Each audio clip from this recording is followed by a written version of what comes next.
multiple angles there. After the first episode we did, the second episode was a lot better. All right. Yeah, the first episode. Yeah, the first episode we had a lot of audio problems. Hello, people of the internet. Welcome to another Ranger Vision live stream. I am, as always, your head administrator, Gold Phoenix Ranger. And today, we are going to be playing another game of Heroes of the Grid. Also, the first episode we did, the second episode was a lot better. Yeah, the first episode we had a lot of audio. So is the video playing? Because your video playing, because you hear yourself as we're hearing it. Yep, we got if we have YouTube on in the background, we definitely need to mute it. Okay. Anyway, really a lot of people here. Some who are playing, some who are not. Some of this is going to be a good time nonetheless. In no particular order. With me as always, running the stream, sure the tech works as always. Shadow Ranger is here. And feeling horrible. Hey, it works, doesn't it? And of course, also from our last our board owner, Kurama. Hello. Right. And we've also got British contingent. You know him as Hakumen. Simon, that's you. Or it's not going to say anything. Okay. Well, the sarcastic Brit. I'm literally having a cup of tea. Of course you are, because you're stereotypically And for those actually watching the stream, he's the good-looking one down in the Green Ranger corner. I can just get on cam. You can get on cam if you want. I can switch it over to the cam. Anyway. Also joining us today. You know him from Power Reviews and his assorted other internet raising lots of money for voting rights. Innovative Ranger Jake Brody. Greetings, Ranger fans. Yes. Lovely. And joining us especially tonight, wonderful treat from Renegade Games, the designer of Heroes of the Grid, Jonathan Ying. Yeah. Applause for all. Fabulous dollar. Excellent. Wonderful to have you here, Jonathan. Thank you for joining us. Always fun to get insight on the game. Is he not hearing us? I don't think he's hearing us. Uh-oh.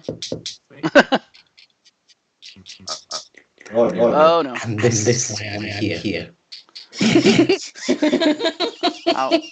What has Skype done? Why can't he not hear us? What's happening? Audio trouble. Hold on. Okay. It's all good. Well, in the meantime, four of us are going to be playing tonight. Shadow Ranger, Database, Kurama. Our Rangers of choice this evening. My camera recording. Okay. Hold on then. So, we have Shadow Ranger playing enough as the Shadow Ranger, of course. Makes sense. Hi, everybody. There we go. Got it now. Well, Sorry about that. That's okay. Technology is fun. I'll be playing initially the yellow space ring because I like to try out Rangers. I haven't tried yet. Apparently has a lot of options. She does. Once per battle, when Ranger rolls results during attack, gain 1 energy. So that's kind of nice. Of course, if you know anything about Ranger, you would play the Phantom Ranger. Why would I do that? And Kurama will be the only one here recurring his role in the last game as been credits him. Honestly, it took 2 years for that helmet to arrive, so yeah, I'm going to show it off. You're lucky it's shown up. Ask Pocky. I know. Those things take forever. Well, to be fair, Jake was playing the Shadow Ranger in the last episode. No, I was playing. the Shadow Ranger, the Phantom Ranger. In the last episode. You were the Phantom. I am a fool. All right. I had no choice but to wait on that helmet. I tried to make one myself. I tried making one myself. Waking up my wife at 4 a.m. going, covered in resin. Oh God. Oh dear. I can't imagine that ending well. That was pretty much how it ended. Bless you. All right. So, for the folks at home, those are the 4 Rangers we're using. It's a 4 single Ranger game. We're going to be fighting Quantrons and Tangle Warriors as our foot soldiers tonight. And I will tell you, we have randomly chosen the bosses of the monsters. I don't know what they are, but I tell you, one of the monsters is a Psycho Ranger. I don't know which one. I can tell you all this. They will probably die, and I will laugh. He's not wrong. Well, last time we died, but we took King Mondo with us. Damn it.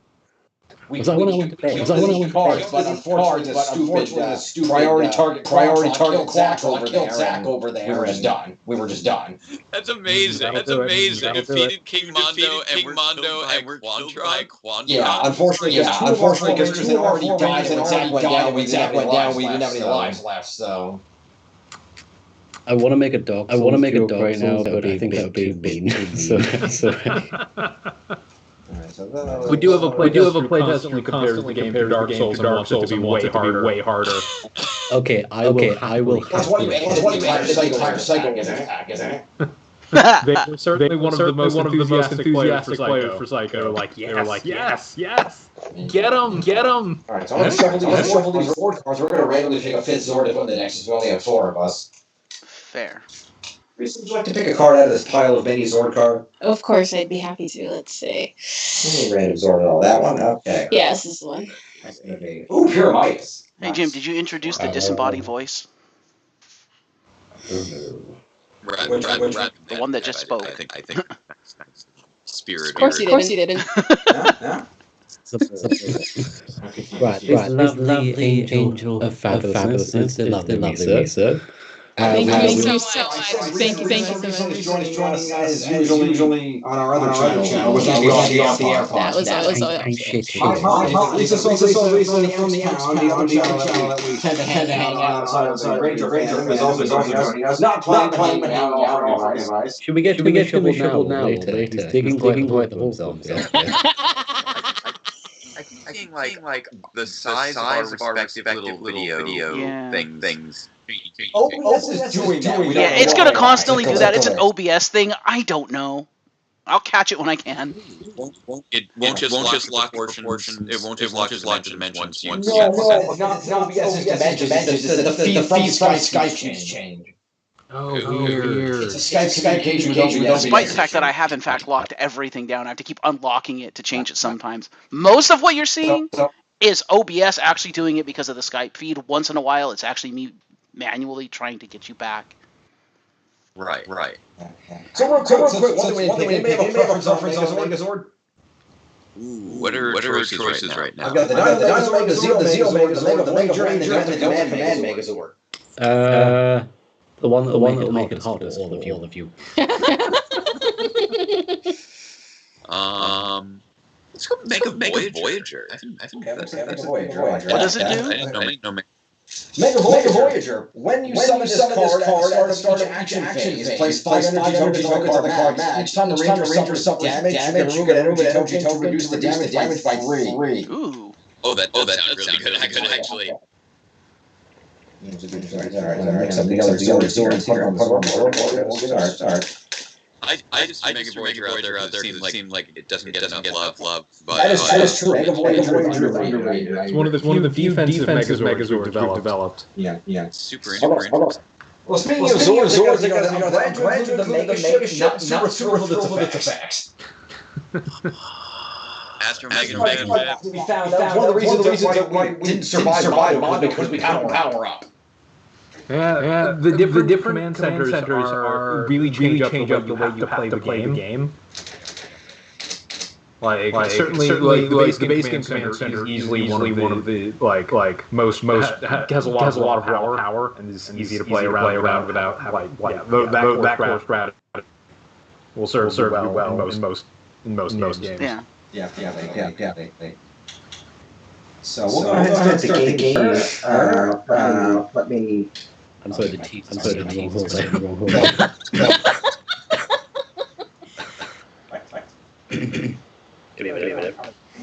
So, yeah, the one thing I did want to bring up, because I did mention I had something I wanted to bring up with Jonathan that I was going to wait to be on the air to do, is Green Ranger Tommy. Now, I don't know if this was intentional or if I'm just playing him wrong, but I find that his loner ability, which is a very good ability, doesn't work well when he's a loner. Like, it works better when he's teamed up with someone, if you're playing, like, 2-player or 3-player, but on his own, because he lacks really any multi-target without the Dragon Zord, his vulnerability just isn't enough for him to just go off on his own, I find, most of the time. I think it depends on. I think it depends on the situation. Certainly with the updated deck from like the one with the updated solo strike to give staying power. He can do some pretty serious damage. The main goal of him though is that he doesn't defeat enemies ahead of time. He often fights reactively because what you want to do is things like comboing Dragon Shield into some of his other moves. Right. Which is why he has cards like if he plays a Dragon Dagger and then change Dragon Shield into a series of other hits, he can put in pretty serious damage. He's not big. He won't like clear a whole zone on his own necessarily. But he is one of the ones that you can send to clear out. He's a secondary zone. It's like, okay, this one's got like 3 or 4 figures on it. You can send him, and he can take care of that. If you prefer playing with a group, we added the Gift of the Dragon variant of his ability, which puts him into more of a support role, which is pretty fun. I think a lot of players really enjoy that, and it's definitely the easier way to play the upcoming scenario that features Tommy. And the thing with the White Ranger White, because you added the White Light for his support abilities as well. Exactly, yeah. I mean, White Ranger, both of his abilities are support style. Rallying Light is just about energy generation, where Guardian Light is defense-based. So, depends on what your team works best with. Right, okay. I love the supportive qualities of the Phantom Ranger. He's super fun. I think Phantom Ranger, though, often you want him to have card draw support. Yeah. Similarly, Loner Tommy really ramps up the more Zord support he gets, including his Dragon Zord or the Tyrannosaurus Dino Zord. It is tricky designing a character because you don't philosophically, we actively did not want a Ranger to be able to be a hyper effective soloist, because the game is about teamwork. So Loner Tommy is better at fighting solo than most characters, but it is still not always the best thing, and he's still an excellent. He's got really strong cards even when playing with other, even discounting his main ability. Yeah. Well, we found that he paired up Phantom Ranger paired up very well with Andros. Yeah. Telekinesis ability. Yeah, that's great. Yeah, that worked pretty well. How are we doing over there, Jim? I'm just doing the initial deployment here real quick while you guys are talking. Fair. Good time for me to ask my continuity stickler question here. Yeah, hit me. I noticed that the Phantom Ranger, both in terms of the sculpting and the cards, uses the Turbo Navigator as his weapon. Mm-hmm. Even though he never actually used that in the show. So that's something of it's an odd reference. He uses it in Legacy Wars, right? And he also has it in the action figures produced for him, right? It is according to, and he also uses it in the comics. It's the weird thing because his actual blaster is this weird bat-shaped thing. Yeah, exactly. But the big issue was that when we were designing the sculpt, we were like, hey, Saban, what does his blaster look like? And they were like, it looks like this. And it's what they gave us. I think it's possible that either the prop was damaged or they don't have good reference material for the prop. Yeah. And so that's just the gun that they gave him. So yeah, it's unfortunate because I think that weird, bat-shaped blaster he has is way more iconic, or at least interesting. But we just didn't have a strong reference for the sculptor. But we had plenty of references for the turbo gun. Oh yeah, the turbo navigator over the place. Yeah. All right, so I have done the first deployment. Okay. I realized we were supposed to draw the cards first, and I always mess that up. How many cards does everybody want to draw if they're opening hand? 4, 5? Yeah. Full 5.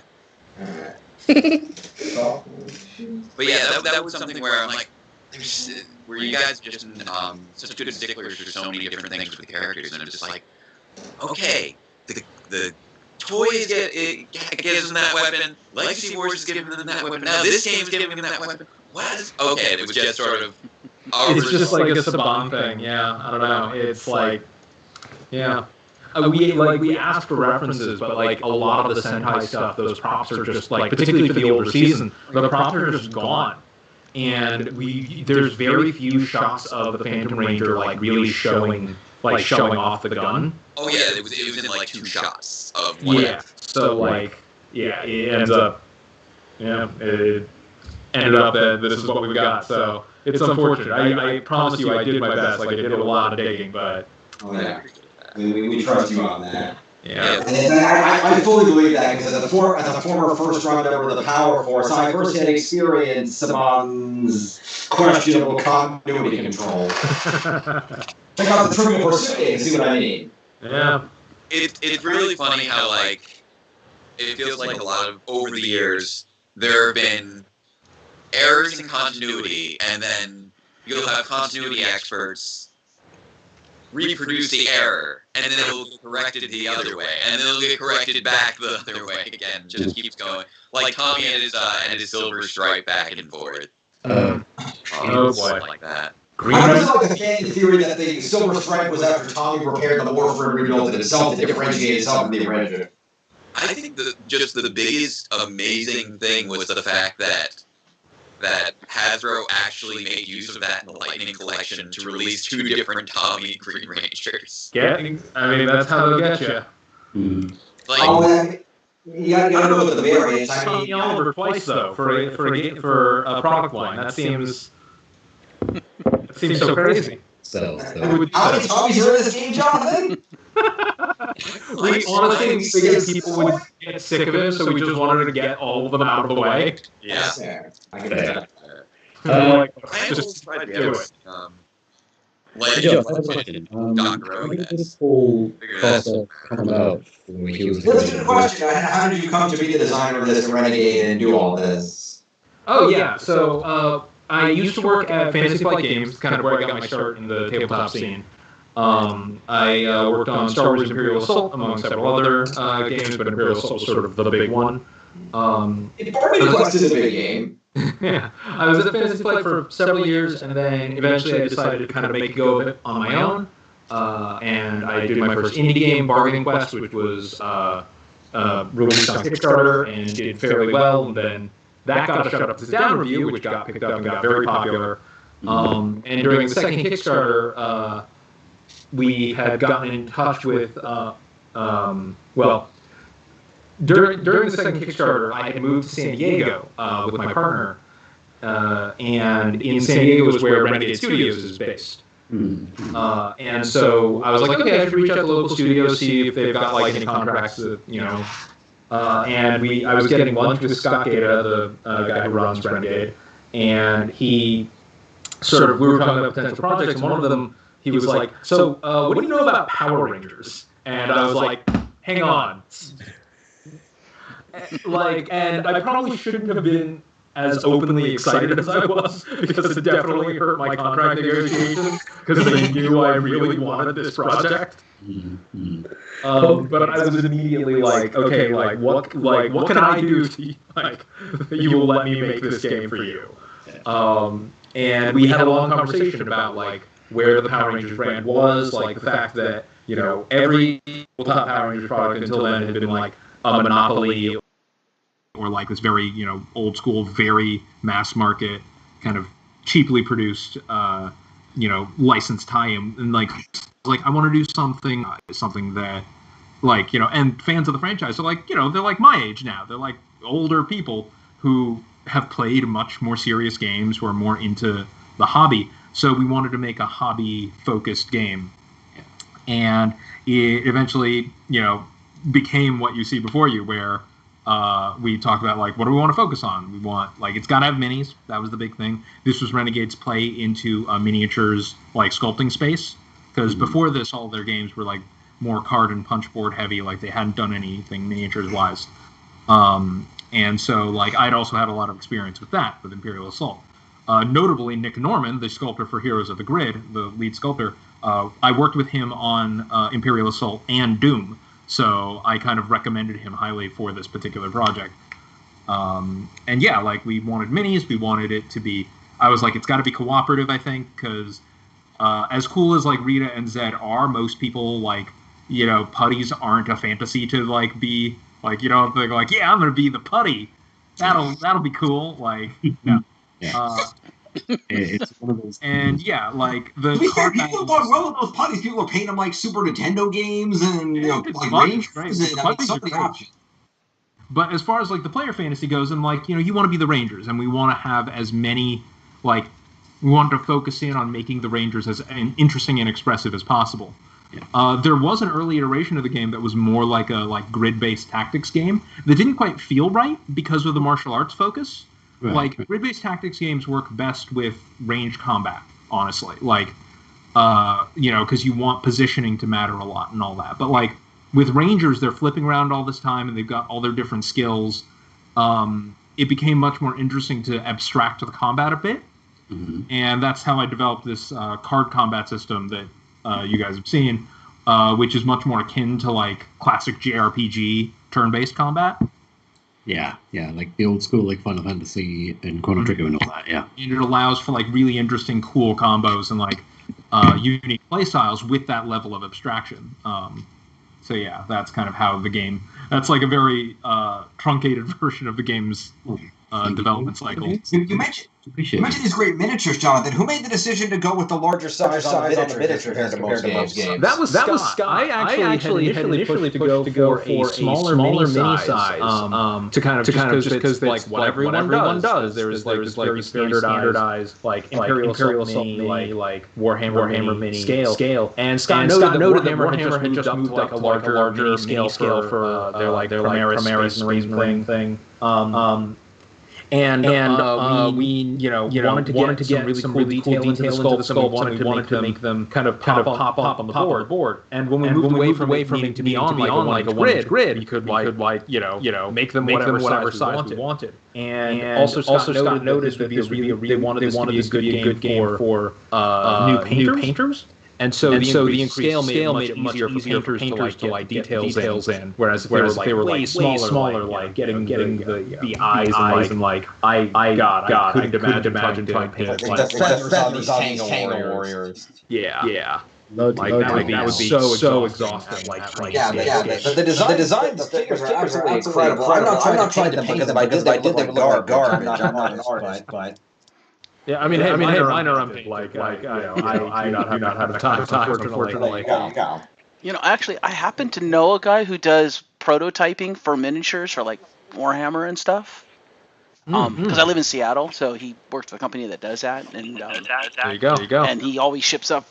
I run and own a shipping company, so he always ships stuff through us like a couple times a year, like prototypes to send out for the final authorization. So I actually, and he's like, hey, you want to see it? I'm like, okay. So I actually get to see prototyped miniatures that may never see the light of day if they like get rejected. That's awesome. Yeah. We've got a few like factory weirdness Power Rangers minis. Like you've got a couple of different versions of some of the figures. Some are the wrong size. Like we have like an extra tiny Tommy Oliver laying around. He looks like he's 2 feet shorter than everyone else. He's from the Infrared Rangers are. Yeah. You need that variant. I mean, if we do Justin, I want Justin to be kid size. Like. I see. Oh my god, the more helmetless kid-size Justin. Yeah, there you go. I don't know if the helmetless thing is a whole deal because like there's likeness rights stuff, which is part of why characters rarely appear without their helmets in the game.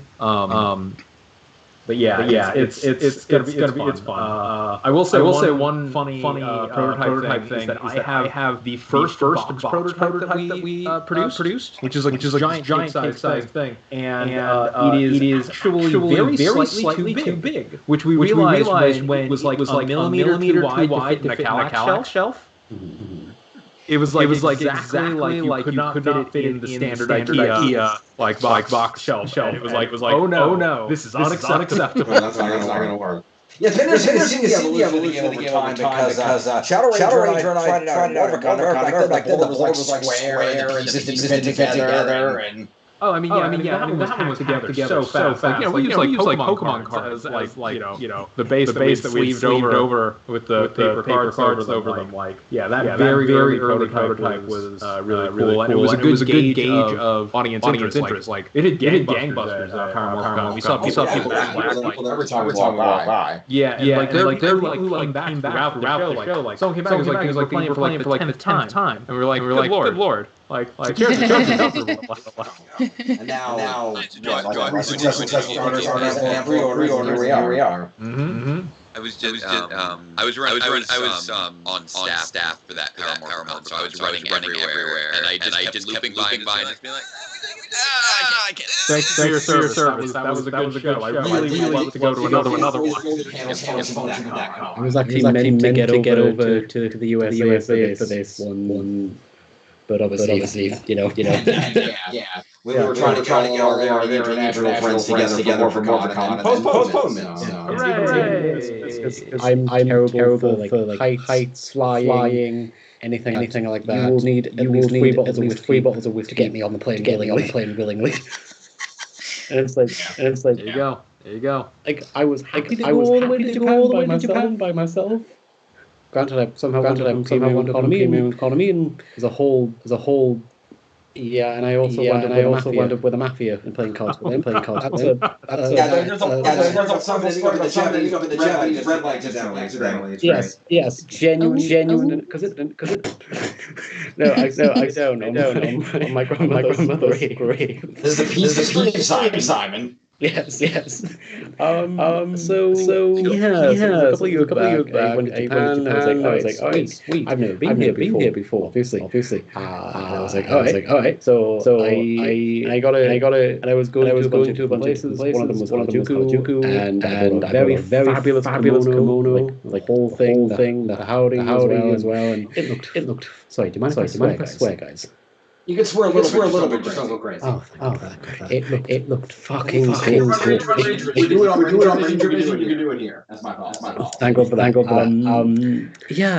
And so naturally, I was like, all right, I am now going to go and onto the streets of Japan with my bloody kimono and everything. Granted, I had a top and a pair of boots and black jeans underneath, but hey, that's all different thing. Yeah, rocking the golf look. Anyway, and so I was staying in Tokyo, and it was on my way back to my hotel, and I got lost. Like a massively chronically Zoro from One Piece level lost. All right. Very specifically. Yeah.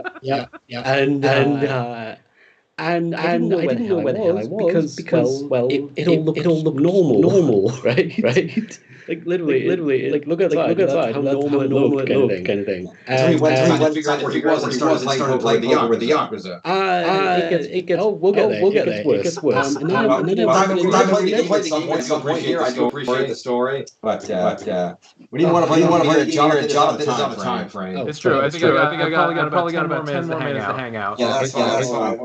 So let me just bring this up for anybody who's not watching this from there. There was a wonderful Facebook group, the Renegade Games Power Rangers Tabletop Facebook group. Jonathan is there all the time talking to people, Skygate and all Renegade. If you are a fan of this game or the recently available for pre-order deck building game or the RPG that's supposed to come out next year, come and join the group, talk with the Ranger fans. We cast strategies, we discuss the games, we help them figure out what they're going to do next. They're really responsive. It's awesome. You should come check it out. Nice plug. Yeah, speaking of being responsive, I love the fact that just yesterday, the day before you sent those surveys, we actually asked us, okay, what's your favorite Ranger you want? What's your favorite villain? What's your team? That's really great to see that responsiveness and being able to actually give us that input. Yeah, I mean, we did that survey. We did a similar survey very like with the first Kickstarter to determine the first expansion team. And that data has definitely informed a lot of our later stuff. We basically done everything that was in like the top list of that. particular survey. So now we're like, now's probably a good time to get engaged for like the community, the players who are playing, and the people who are most invested. Like, what do they want to see? Personally, I put in that I think it's some more modern seasons. Everything's been focused on like the early years. We got like some Dino Charge or Beast something that would be great to kind of mix that in a little bit, maybe appeal to some of the more recent fans. Yeah, that's definitely a big thing. Though it is funny, like every at Power Morphicon, as early as then, they were like every person would come up and have a different season. There's like, oh, you gotta do Ninja Storm, you gotta Dino. I saw the people on the Facebook pitching, hey, if you haven't done your survey yet, let me give this season to you. It's been very exciting seeing the factions form. Like Mr. Force, everyone, the RPM folks, like some of the more polarizing seasons are going to be interesting. There are people hate RPM, and there are people support Overdrive. Yeah, there are people for whom RPM is their favorite season of all time. Like, and it's really interesting. It leads to some tough decision making on our end. Like, okay, is it okay to sacrifice all the people who hate this particular season? But we try and make sure like things like the Ally Pack, we want to get a good mix of like old, new things that people liked. The upcoming packs are going to be I think that great mix of a few monsters, Thrax, and Demons. That was a great variety. Yeah, that was a fun mix. We're going to try and do more of that in the future. Though we'll still doing team packs, as folks know, Dino Thunder's the next team pack coming up. Kind of finishing out that end of the Tommy Oliver team. Well, that's going to be a small box, right? Yeah. It's going to be a small box. We haven't announced specific components in it, but some folks have made some pretty strong guesses. I'm going to take a wild guess for other Dino Rangers and Evil White. Good guess. See how it shakes out. And then I know much like once you guys do a big box expansion, which is always wonderful. I do like those. Mm-hmm. Those are fun. Theming those has been a really cool time. Like coming up with like. Yeah. So you guys are going to be doing your own like Beast versus RPM like crossover game, right? I mean, now, like the thing is, we see the episodes with everyone else. We don't actually get to see them ahead of time. So like when they made that particular reveal in Beast Morphers, we were like, oh, wait a minute. You gotta go for it. It's the crossover. Actually, we're not going to get that crossover between the teams. It's over now. Yeah. I mean, comics are a good realm. Like, we'll see what comes out. And then once the RPM figures come out, we have those. We need to know when Jake is going to make the homebrew grid defense cards. If you don't know, Jake actually filmed a fan film that was his own version of... Sorry, Go-Busters, Beast Morphers, I mean. His own version of what Go-Busters might be. It was shockingly close to Beast Morphers ended up being. That's great. The weirdest part of it was the fact. Well, there were a few really funny weird parts. I released this fan film back in 2016. With it taking place in the not-so-distant future of 2019. Oh boy. I don't know how that ended up being the actual release. The actress for my Yellow Ranger, her literal name was Zoe. Wow. No. There was a plot line where the mayor got kidnapped and replaced by an evil doppelganger. Listen, you were on the right wavelength, man. Agreed. Right, so tell me how's Dino Fury gonna go? Here's my pitch from day one. Once I knew what was happening, I'm like, listen, people. This is what we need. We need Power Rangers Knights of Xandar.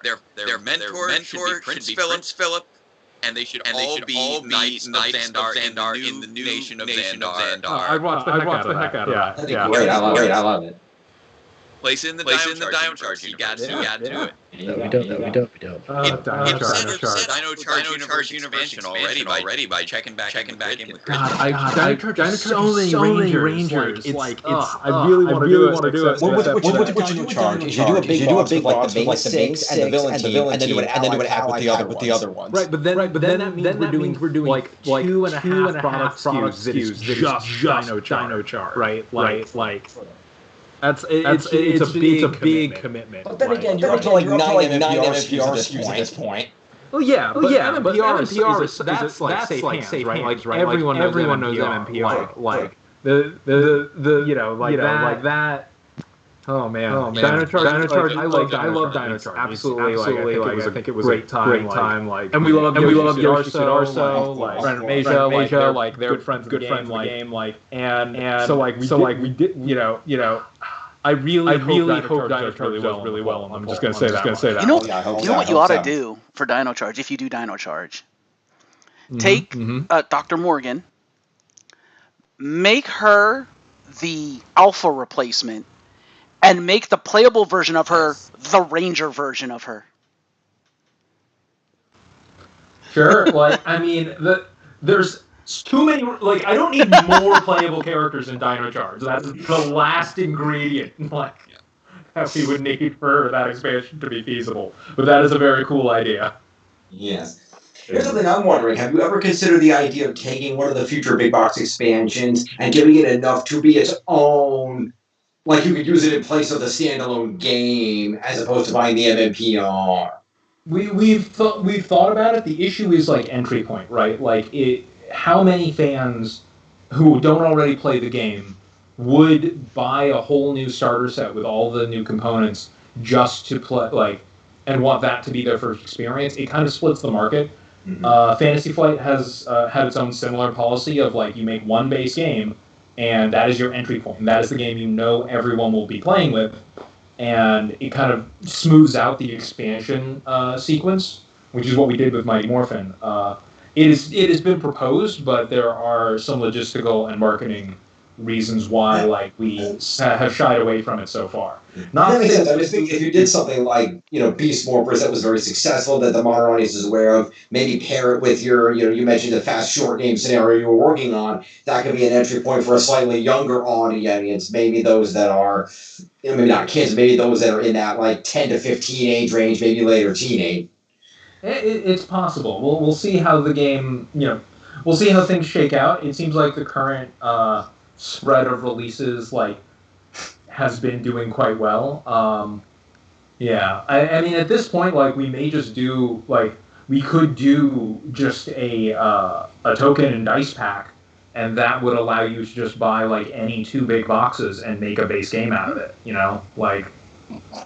That's a good idea. That's a good idea. Yeah, we'll see. How many people will buy 2 big boxes and haven't bought the base game already? That's true.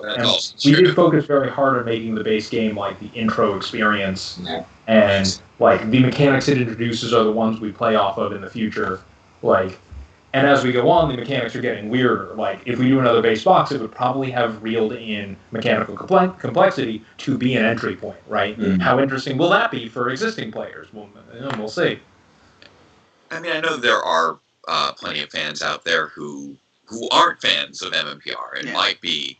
They exist, but are they enough to support a big boxes are one of the hardest ones to produce. They're very labor intensive. They're very expensive to make. Right? They require so much art. Is that how we ended up with Quantron shipped in a bag? Yeah, that one. We regret that one. That was not my decision. I'll tell you that. I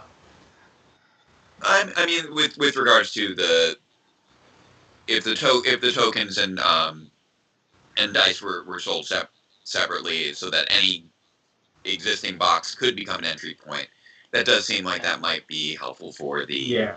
Well, they do have dice packs. You can buy dice packs, and they come with all the. Yeah, we have the dice pack, and you can get the Team Covenant token pack if you worked really hard, but those are expensive and not always available. Yeah. We'll see. And I mean, regular players might enjoy having more energy tokens and more hit tokens. Yeah. I think if you were to have alternative entry points, I think you would probably see people buying the standalone packs to be used as an entry point with like a dice pack that's actually affordable. Because I think the reason maybe you don't see people buying those packs without the base game is because the base game is the only entry point at the present time. I mean, but the thing is that is like a part. Like we're getting into the weeds of like product design stuff. Like there's a reason Fantasy Flight Games uses this as their model. Like they follow the same model of you have one entry point you know everyone has. Like you don't have to reprint a whole rule book with completely different art, right? Like you don't have to put ad campaigns in like, hey, if you want to play Power Rangers, buy this or this, right? Like there's like in knowing makes sense. Yeah, there's a whole bevy of reasons why this is difficult. Not saying it's impossible, but it is difficult. Sense. Yeah. Well, let's say on the production side, have you ever considered releasing just like card packs? Because like I'd pay you $15 for a pack of Ninja Zord. Yeah, like we've talked about it. One of the issues was that they're really retail unfriendly. Like card packs have very weak shelf space. They're kind of and retailers like they don't love stocking them because they often just fill out the shelves, and people will buy the base game and then like not come back to get the card pack and they'll just whatever. They tend not to be very retail friendly. Of course, these days with the current state of things, retail is kind of a weaker prospect in general. So it is something we might consider more now, but I do not make these business decisions. That's fair. Obviously, they're made by Ranger. Really. Yeah. Any complaints, please send to Ranger Vision. How about we send it to the guy that has his own meme? Anyway, not on Facebook. Scott has been memed with his what is it? Just wait. Yep, that's Scott. All right, I think we're kind of coming up at the tail end of like of me right now. Like I'm currently on the East Coast. It's getting on the later end. Yeah, same here. But I'll stick around for a little bit to play my own. We appreciate you spending some time with us. Thank you so much. And it was lovely hanging out. I'll do this about once a month or so, and then maybe more frequently if it becomes popular. So. Cool. Yeah. Well, you know where to find me. Hope to see you guys soon. Good luck. I believe in you. Thanks for coming. Thank you. Everybody, please go say hi to Jonathan in the Facebook group. Yeah. May the power protect you. So should you. All righty. Pop off. You're around. Yeah, the power protect you as well. Thank you so much. Happy holidays. There you go.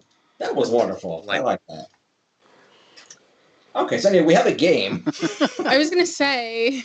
After all that, we'll see if we can get at least a round in here. Go to sleep now. Yeah. All right. So if you can't tell, we have the shopping mall and the surf spot are empty. We've got 2 Tangas and 2 Quatrons over here at KO35, and 3 Tangas and 2 Quatrons at the Stone Quar. So how do we want to split up and handle this? How about you send us the cards first so we know what we have?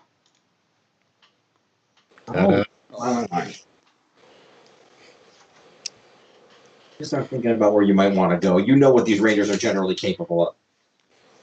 And I mean, you specifically. Obviously, the others not so much. Possible to zoom out the camera any further so that we can see all 4 locations? Try it. I've basically taped the camera to a bendy lamp. Ah, there it goes. Is that a little? Hang on. That's a little better. Yeah. Where's the one that I don't have? No, the bottom one has no one in it, so. Yeah, these are 2 of the only 2 that have anything in it. So are we at 4 and 5? Okay, so it's just 4. All right. Correct. And the 5 is a max 7 area, and the 4 are in a max 6 area. So it's definitely not as bad as last time where everything was full. Sounds about right. Okay, so I'm going to send these pictures right through Skype because I installed the Skype app. Oh, okay. Handy. I'll put my cell phone down then. So what does everyone think of Zen Kaija? What? That's amazing. I can't wait to... Oh, man. I'm so sorry that I'm not doing live reactions at this. Jim? Shadow, have you seen this? Jim, if you're going to be sending it via Skype, can you do everything not vertical so I don't have to crane my neck to read the cards? Yeah, rotate. Yeah. Also, you sent me. Oh, okay. You're sending them all in the chat. Yeah. It's 12 right, so we all know each other's cards. Sorry, Brendan, just a quick little question. Yeah. What is Zenkaijas? I've not heard of this. Zenkaija is the 45th Sentai. It's the next Sentai series. Wow. It's the one for next year. We've just seen the first big promo image. Oh my. And it's bonkers looking. Yeah, it's a dude who looks like big one fused with Aqua Ranger and 4 robots that look like Megazords. What? Yeah. Yeah, it sounds made up. I know. Give me a minute. I'm gonna have a look at this. I want to. It's been going around Twitter. And everybody on the internet's like, "Oh my God, they'll never be able to adapt this. This is proof that Hasbro cut the Toei deal." It is truly bonkers. Like, it looks like no Sentai team ever, while still clearly being Sentai. Yeah.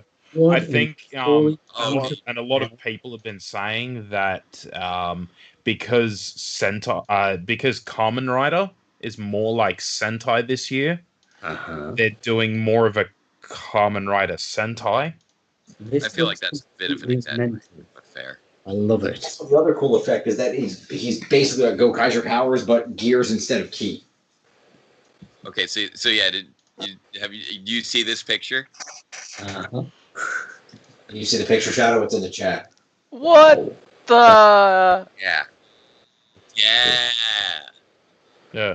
So everyone's trying to figure out what each of them actually represents, and so it's Gao King and Daiboken represent anniversary seasons.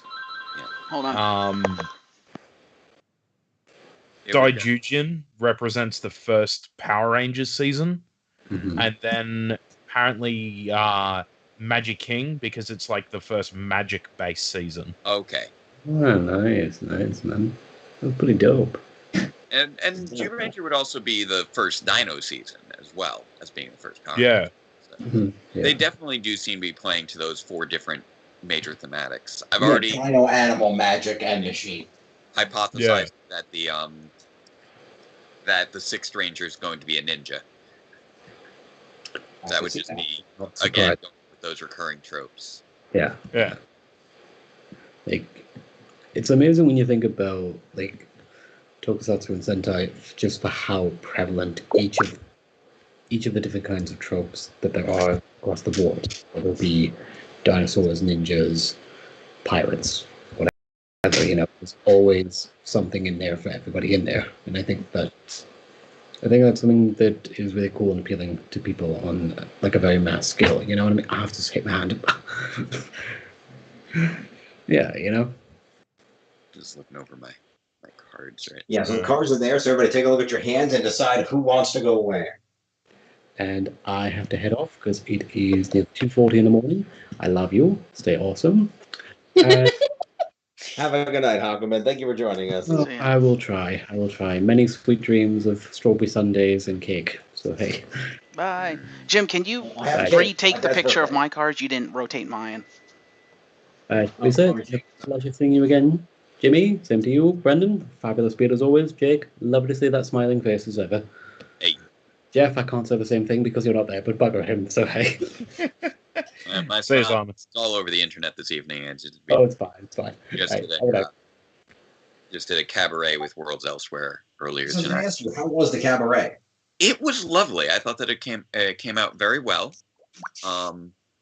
My act was mildly terrifying, so that was fun. I did a reading of Nicholas Was by Neil Gaiman. Oh my. And I don't know if you're at all familiar with that short poem. No, but I'm somewhat familiar with Gaiman, so I can imagine. Yeah, it's fun times. And a moment where I laughed out loud was we had Mike Fadum and Emily Clark were our MCs.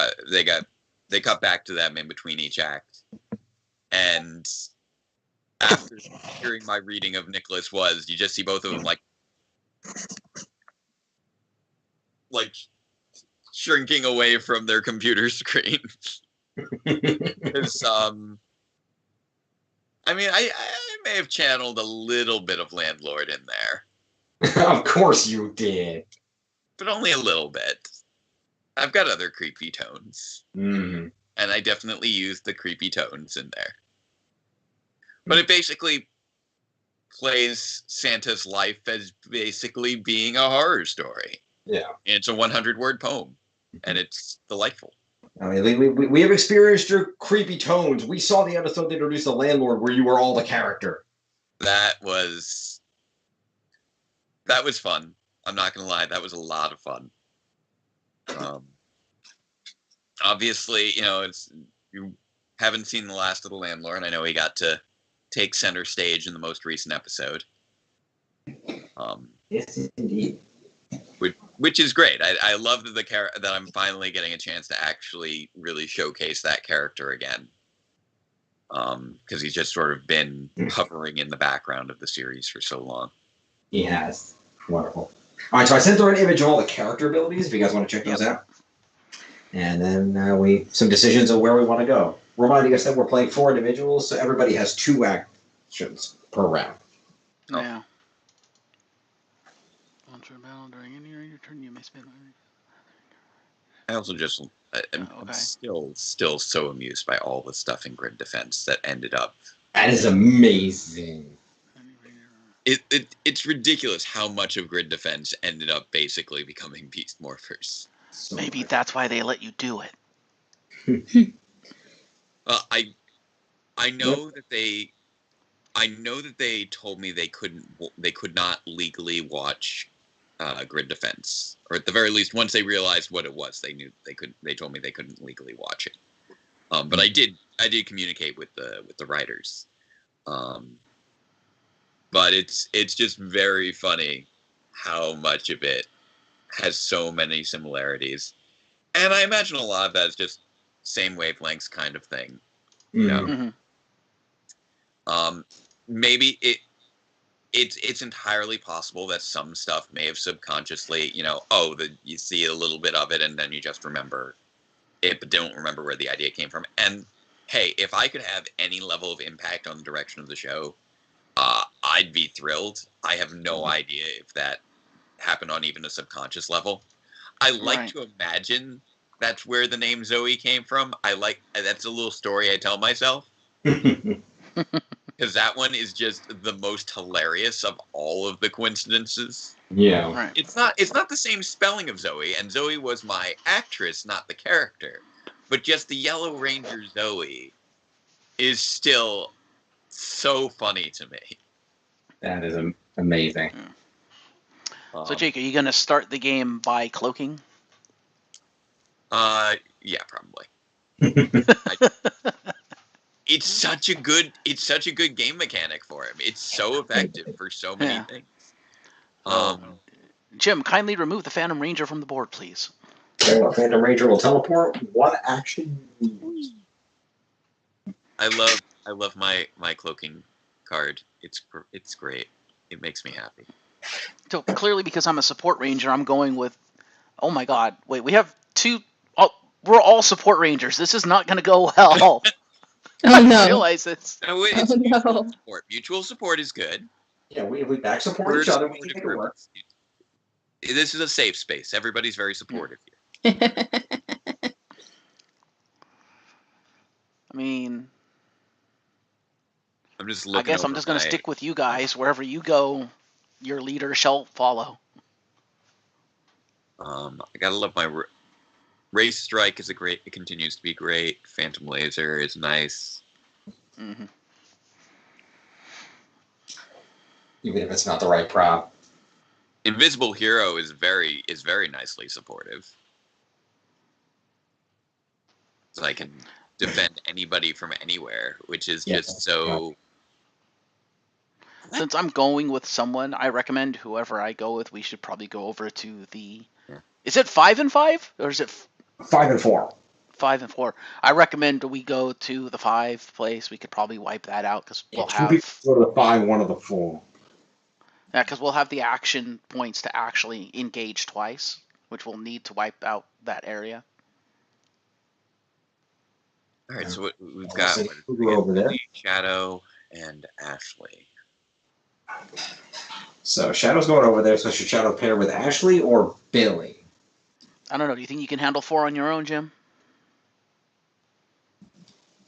I mean, here's the thing. I'm happy to support anyone in any battle.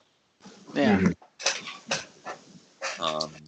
Actually, Billy has a lot of attacks too in his hand. Yeah, Billy is kind of a tank. Because I can always I've got my race strike right now, which means but I can only use it while I'm on my card. So once I'm actually in the battle, I think if I recall correctly, I need to stay there. I need to double check my. The Star Slinger. Well, if you're in the battle, you could use Race Strike as a regular attack in that location. It's just Race Strike is the only one that I currently have. So yeah, so I can pop in on whichever battle where I'm needed. It's just a matter of I can only draw cards if I'm physically there. So I'm good for defense, and I can get in like 1 defense and 1 attack in each location. Mm-hmm. So if you want, so I'd say you can have my support. Here's one of the things. After you only one character needs to make the move of the attack of the battle. Correct. The only one action to attack, and everybody gets pulled into the battle. Yeah. So we can have 3 Rangers fighting the first battle and 3 Rangers fighting the second battle. Except that one person can't move again, or they won't have an action to trigger the battle. True. Unless you warped in to trigger the battle. Yeah, but here's the thing. You'll have me regardless. Yeah. Because I don't need to be at the battle to participate in it. True. I think maybe Ashley should go on her own because you literally have 2 attacks that ignores guard, and your Star Slinger hits like everything. Mm-hmm. Okay. So, Billy, you going to go with Kruger then? That's what I would think. And then you have your Astral Blaster if you need to. Billy. So. Oh, yeah. Ashley does have a lot of ranged attacks, doesn't she? Oh, Robin's a slingshot. Yeah. That's nice. So, Kurama, you want to go with Kruger? Sounds like the best plan at the moment. All right. So we'll send the 2 blues over here. Flip an action on Billy. I will flip an action and move Ashley over here.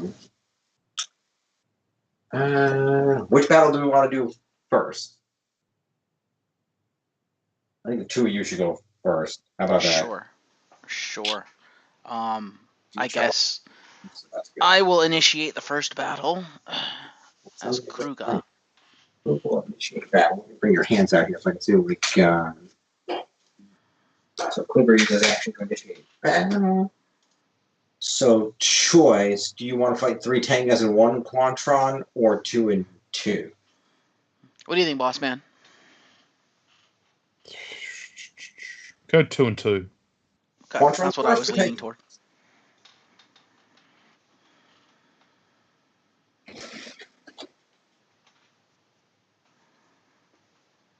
Shadow Saber. I'm just looking through these cards. Shadow Saber is a nice little attack. Yeah, it's an insta-kill. Well, it should be. Yeah. What do you guys want? Quantrons first or Tangas first?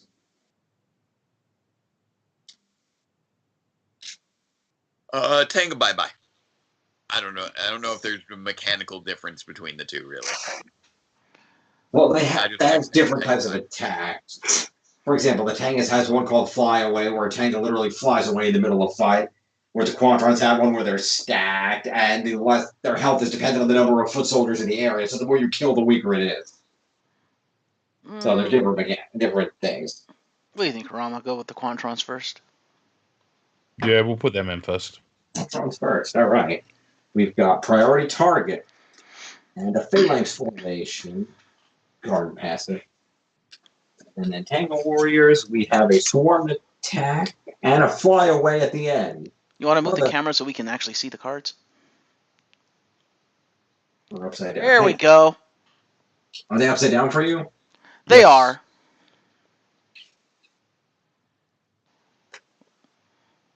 All right.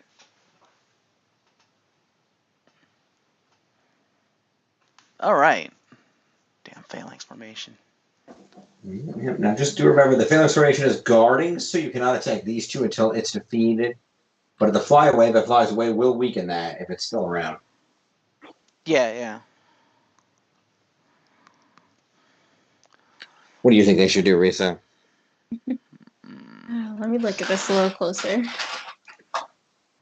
Resolution really great, unfortunately. Yeah, it's good enough. None of them is fast, so that's good. What does priority target do? That's the only one I can't actually read. That's the one that killed us last time with Mondo. I can't. What does it do? Deals 3 damage to the lead ranger. No, that'd be to me. Okay, well that. Oh shit. Okay, let me go to chat here. Where's the chat? Do I have anything that can kill that? Side. That's a good idea. That way I can actually read the card. I mean, if I wanted to burn... Oh, I can't do that. I don't know if it's the focus or if it's just... Damn, kind of wish we had Ashley. Focus is definitely a little shaky. The webcam, I apologize. I'm trying to get in a good position. That's okay. What does Boss Man have? He has... A lot of attack. You do have a lot of attack. We don't have anything that ignores guard. Man, I'm going to get wrecked. I mean, technically I do. You do?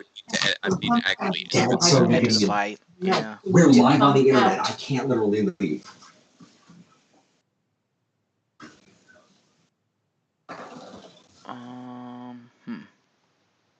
And if I entered... If you entered the fight, then Ashley would be on her own. No, I could always move over to her after this fight. That's true too. That might be better. That would be my only... I can move off of my card without it costing me an action. That's true. Oh, yeah, you have the Phantom Laser. It just means that I basically would have sort of wasted being on the... I just move back to the card after this battle. But yeah, if you guys want, I believe I can just hop in at any time. None of these are fast, right? No. Let me take one more look at my ability card and make sure I'm... And once again, Jim forgets the order. Yeah, because I can move it to the location to join the battle. It doesn't cost me anything. He should have asked us if we wanted to draw before doing this, but... I mean, I already got 5, so... Yeah. Well, you don't count. You're not in the battle. Yeah.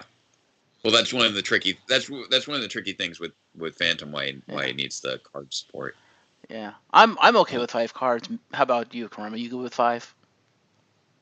Yeah, I'm all good. All right. What's the maximum again? 7. 5.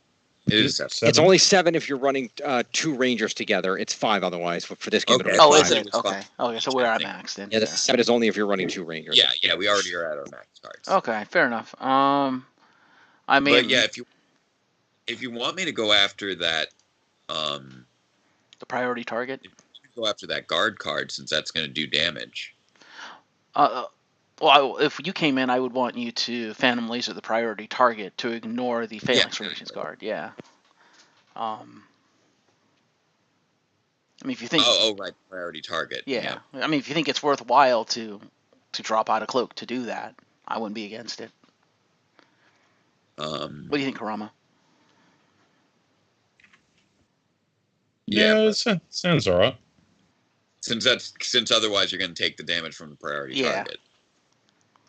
All right, I can pop out a cloak. If there's no benefit to me staying in cloak, might as well pop out. Here comes a new challenger. Whoosh. I was here the whole time. You guys are running late. What are you talking about? All right, let's use some Phantom Laser. So that's with that cost me 1 energy. Yep. 2 dice and 1 auto damage. So that's got a good shot at taking this thing out, provided that I roll okay. I assume you are rolling for me. That be an accurate assumption? If you don't have or should dice. I get out my dice? If you don't have dice, I would imagine Jim would be rolling for you. Yeah. Yeah. See. I see there. I do have dice, but they are actually in the box that I'm currently resting my laptop on top of. That's fair. So I figured that you've already got all the dice out, so might as well. Yeah, let's do this thing. Roll. All right, what are we doing, guys? Yeah, I'm attacking with the Phantom Laser. Can you roll 2 dice for me? Sure. Let me move this out of the way. Also, put Phantom Ranger now in the fight, please. Phantom Ranger's teleporting into the fight. Okay. He has to use Phantom Laser. Okay, Phantom Laser. Let me get your card hand out here so I can see your cards. All right. All right, Phantom Laser is here. So that's going to be 1 energy. Remembering you guys have 2 in the pool and then each up 1 personal energy each. So 1 energy from the pool will be spent for Phantom Laser. It is 1 plus 2 dice and ignores guard. Yep. What are we attacking? The guard? Priority target. Good call. Okay. So it's going to take 1 automatically, so I'll just put 1 damage right on it. And then we need at least 2 damage off this 2 dice to kill it. Do it.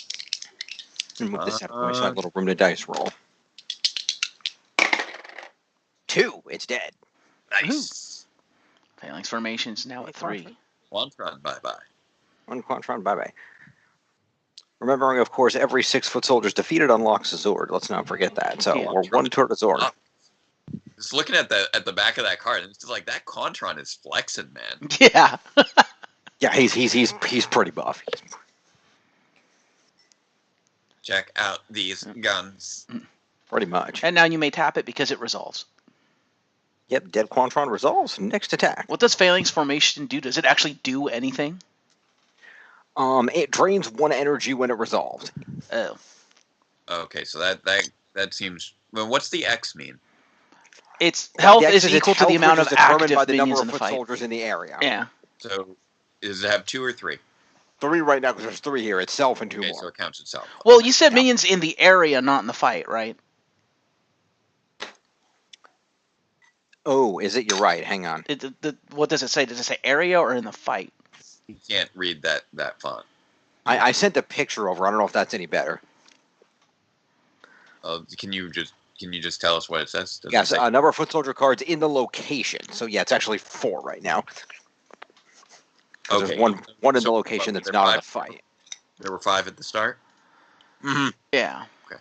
Yeah, and as we revealed to you last time, you can only have a maximum of 4 in the fight. So. Right. Which is a rule I may still choose to ignore when playing on my own. And that's fair. Jonathan has always been a big supporter of people homebrewing rules to what they feel comfortable with. So yeah, so that's at 4 right now. Swarm attack and fly away are both at 3. 5. And you currently have a collective 4 energy amongst you. The figure, Yeah. What do you got? Yeah, race right. Suffers damage. Oh, it's a suffers damage thing. Okay. I'm thinking.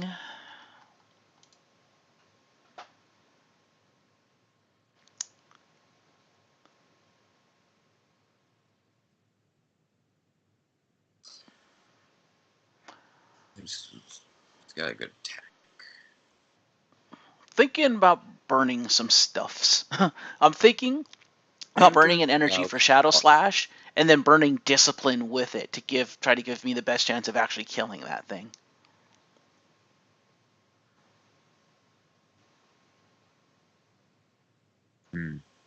What do you guys think? I mean that's it's a commitment. It's literally the only attack I have aside from Shadow Saber. Do you need to use Discipline before you roll? Or can you use Discipline once you've already rolled? It says when a ranger performs an attack, so that feels like it would be once the attack has been made. then you can decide if you're instituting the discipline.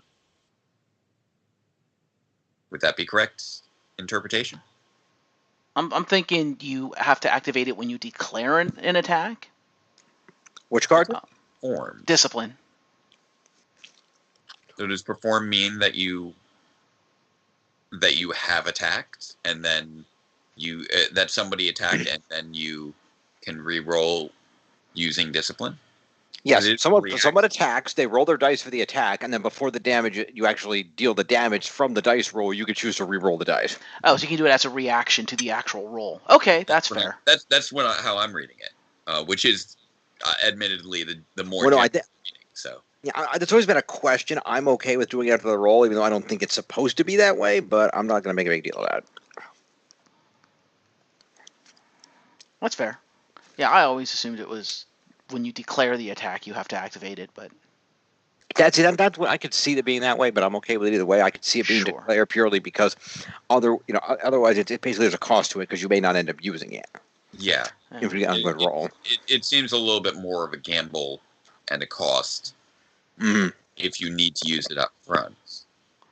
So I guess the question then becomes, if we're going to burn an energy, do you want me to burn Shadow Slash, or should Billy over there burn Mighty Maces? Because they're both the same strength of attack. Who initiated this battle? Me. Kruger. So in that case, Kruger won't be able to join Ashley after this battle. No, you'll have to go over there. I'd say burning Kruger's cards makes a little bit more sense, so that Billy's got the stuff to carry through. Well, Billy won't be able to join her either. He's going to have to initiate the second fight because we have 5 enemies to kill. So we're going to be left with bare minimum 1 enemy. We got to kill. Yeah. Okay, never mind. So you're going to have to go join Ashley after the fight. Well, I would say finish this fight, then let me run the Ashley fight and see how that ends up, because depending on how many are ending, if we may want to move to kill maximum foot soldiers if Ashley's fight goes poorly. Mm-hmm. So. Wait, so is this location panicked or no? No, neither location is. No, panicked. Nothing on the board is panicked right now. There were 5. You killed 1. There's now 4 remaining, and the number is 7 here. You know what? Because of what Billy's stuff does. Hang on a second. What does Mighty Maces do? Yeah. So I have an idea. It's going to burn a lot of my resources, but this would be a good combo. So I want to burn Bark Orders, which will basically, after Billy plays Mighty Maces, it goes to the top of his deck, which if it's used for defense will allow him to use its ability. Oh, that is nice. If you're cool with that, Kurama, and then you can do the attack, and then I can burn the reaction if I have to allow you to reroll to make sure that thing friggin' dies. Yeah, I think that's a clever maneuver, so that if you take damage, you're gaining the energy. Yeah. Great. And you're muted, boss man. Yeah, we can do that. All right, so Jim, I'm gonna burn one of my Bark Orders. Okay. Another ranger may immediately play a card. After that card resolves, that ranger can put that card on top of their deck instead of discarding it. Yes, and Billy is going to whip out the maces and beat the shit out of Phalanx Formation. Very well. Maces, one energy spent. Maces will be a 3 dice attack on the Phalanx Formation. Yeah, and I assume, boss man, you're going to burn your personal energy for that? Yeah. Oh, you go to the personal. Okay, then I'll just put that down here. Because we don't have any pool energy left, do we? Yeah, because you only use 1 for Phantom Laser. Oh, well, we'll use the pool energy then. I thought we only... Because the Bark Orders didn't cost any energy, and you haven't played anything else. Fair. All right.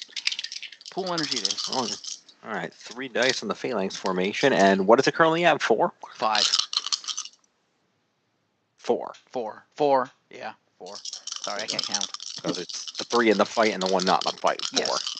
So we need 4 and 3 dice to kill it. I'm not gonna hold my breath, but let's see. Ooh, only 2. Only 2. I will pop Discipline.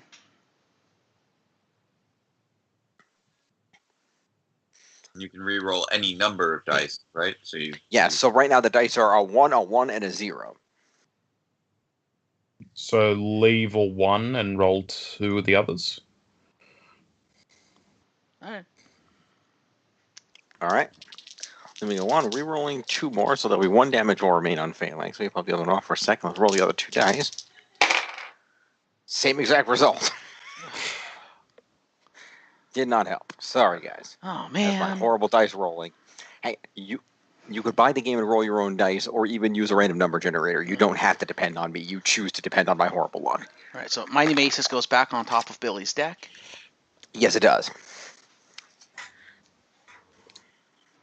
And somebody is losing energy. Yeah, Phalanx Formation is going to drain an energy, so whoever would like to have their energy drained. What have I got left?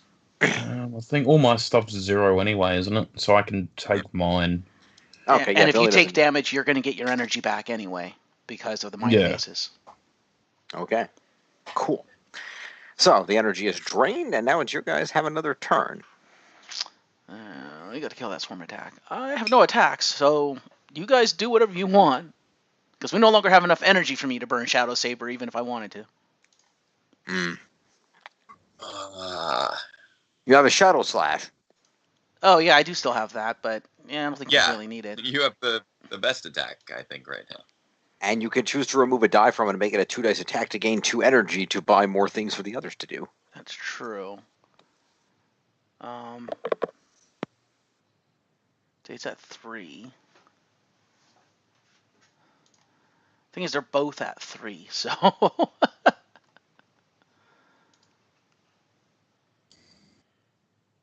A Phalanx Formation is down to 2. You could still go after that. I could. I'd rather try to prevent. You remember, if you let fly away, then yeah, it'll be gone, but it will kill Phalanx Formation in the process if you deal 1 more damage to Phalanx Formation. Right. If we kill off both Swarm Attack and Fly Away, Phalanx Formation insta-dies. That is also accurate. I mean, if you want, I'll burn my energy. I'll pull out the sword and go to town. Wait, you said... Oh, if we knock out the other 2, that would... Yeah, you're right. Yeah, because whenever anything dies or leaves the field, Phalanx Formation's health goes down by 1. That's true. That's clever. It's a good mechanic. It's a fun domino effect if you can pull it off. Well, in that case, if we take out Swarm Attack and then it flies away... That would also kill Phalanx. Yes. That would also kill Phalanx. So really... But then you'd have a random tank in another area to deal with later, but... True. So yeah, I'd say, not to mention the fact that Swarm Attack is the one that's going to do damage. Swarm Attack is the one target. And right now that damage is 4 damage. Now the question is, if I burn the energy to Shadow Slash, should I drop it to a 2-die attack to get energy, or should I go for the full 3-die in case I need it to kill Swarm Attack? I wouldn't worry about the energy, because other than your saber, everybody's cards are all 0s right now. Yeah. Right. The only reason I'm worried about it is because going into the next fight, neither I nor Kurama will have personal energy if I do this. So we'll be going into the fight with only the pool energy. Oh, okay. I don't care. Yeah. I just go through my day with no energy. All right. I will Shadow Slash. I'll go full bore with the Shadow Slash. I won't worry about the energy. It's our thing right now.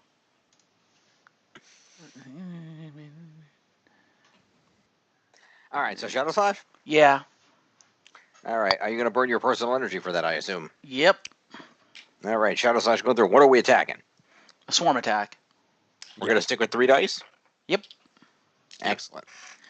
3 dice on the Swarm Attack. We need 3 to kill it. Let's see what happens. 3 exactly. Ching! There we go. Now they match. That's Tenga goes away. 2 on the experience board. So the dead Tenga will resolve. And you have 2 turns remaining. You can try to attack the flyaway, And if you beat it, then Yeah. if you kill the flyaway or it flies away, either way, the phalanx formation is going to die by default. So. Well, no, I literally have no attacks, so have at it, boys. I will cede to Billy on this one.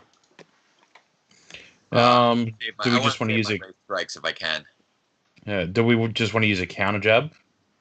Yeah. You think? No, you can't do. Oh, you could, but he'd have to perfect roll. You want to rely on a perfect roll? Well, it's either a 2 dice roll or a definite damage in 1 dice roll. True. Like. But if you go with the 2 dice roll, Shadow has another discipline. No, I don't. Oh, though I didn't discard it. Sorry, never mind. Ignore me. Wait. The squad commander ability says what? What is that? You could spend an energy to allow another ranger to perform a 3 dice attack instead of playing a card. So you could spend the 1 energy remaining is Jake's. You could use Jake's energy to play Kruger's ability and do a 3 dice attack on that. We could.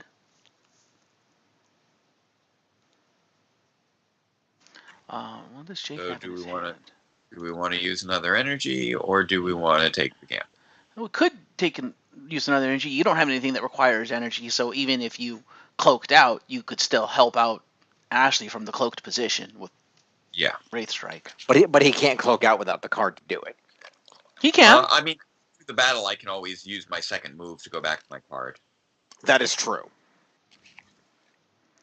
I mean, that would give us the best chance of killing that flyaway, probably.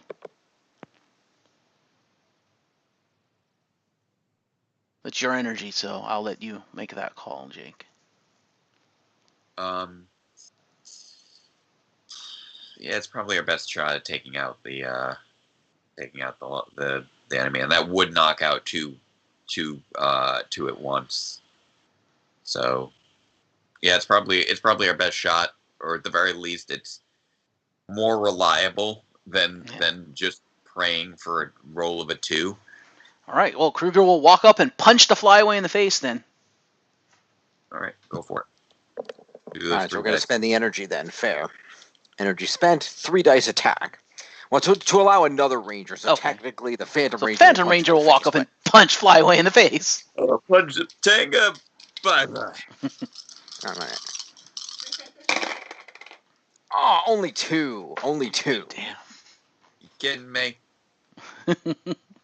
Bad luck. Only 2. Sauce. And now it's going to escape and face no consequences, and it's a waste of art. Yes, so flyaway will resolve and face no consequences. So that will fly away clockwise, so it will fly to the surf spot, so Adele's going to have to deal with that. And then, because it flies away, the phalanx formation will automatically die, so that goes away. Woo. Yeah, at least we took out 3 of them. You took out most of them. That was pretty good. And then this is right. That's the one that was not in the fight. So there's 1 Tanga remaining in that area that was not in the fight, and then the 1 Tanga that survived is now at the surf spot. Right. All right. Hey, Billy, you want to do me a favor? Maybe. But before the battle ends, you want to pop your ability and let me see if I can get something better than no attacks? Unless you think Bark orders. Because I'm going to keep the saber. Well, no, I would probably put the saber back since I can't actually use it. So after this, what are we doing? Are we attacking more here, or are we just going for helping Ashley? Because there's only 1 left here now, isn't there? Yeah, there's 1 left in that area, and there's 1 left at the surf spot. So yeah, theoretically, either Phantom or Billy could pop their extra action to take that 1 Tanga out if you wanted to. Right. I would say Phantom cloaks and Billy pops the attack. That way, Phantom can help in both fights. That's not a bad strategy. But I don't. I was just thinking, because this Billy's thing is a once per battle thing. I mean, well, here's. I mean, okay. So as far as, if I go cloak, then that means that. So if Billy initiates the fight here to finish off the last foot soldier, then that means that I'm the only one who gets to who will be helping out Ashley. Is that correct? Yeah.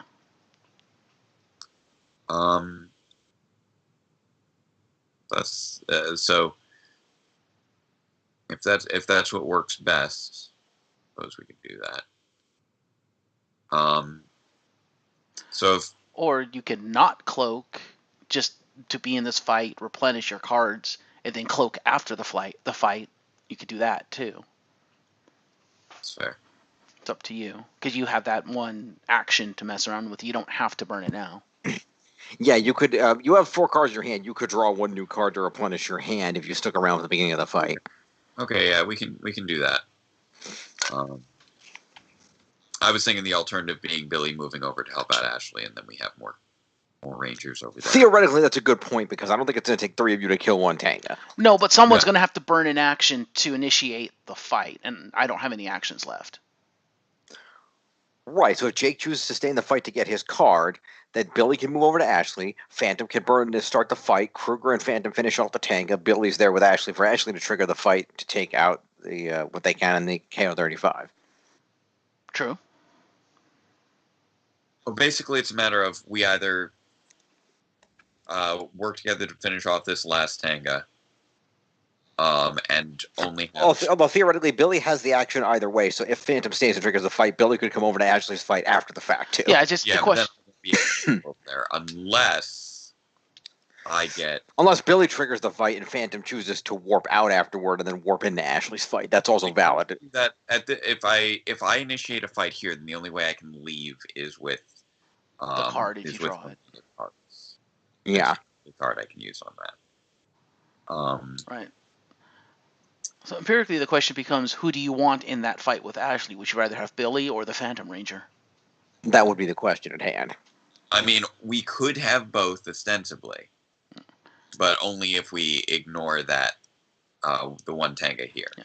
Regardless, that is true. Kurama, can you please pop your ability so I can try to get something useful and get rid of Shadow Saber? Wait, yeah. What cards do you still have? Oh, I was asking him to pop his character ability. Oh no, I know. But what do you still have for Shadow?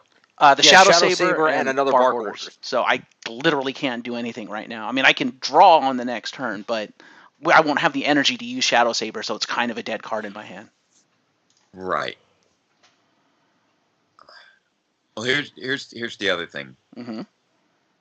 If Billy pops his ability for me, yeah, then we could see if I have that card that would allow me to get in 1 more bonus move, and then we can strategize from there.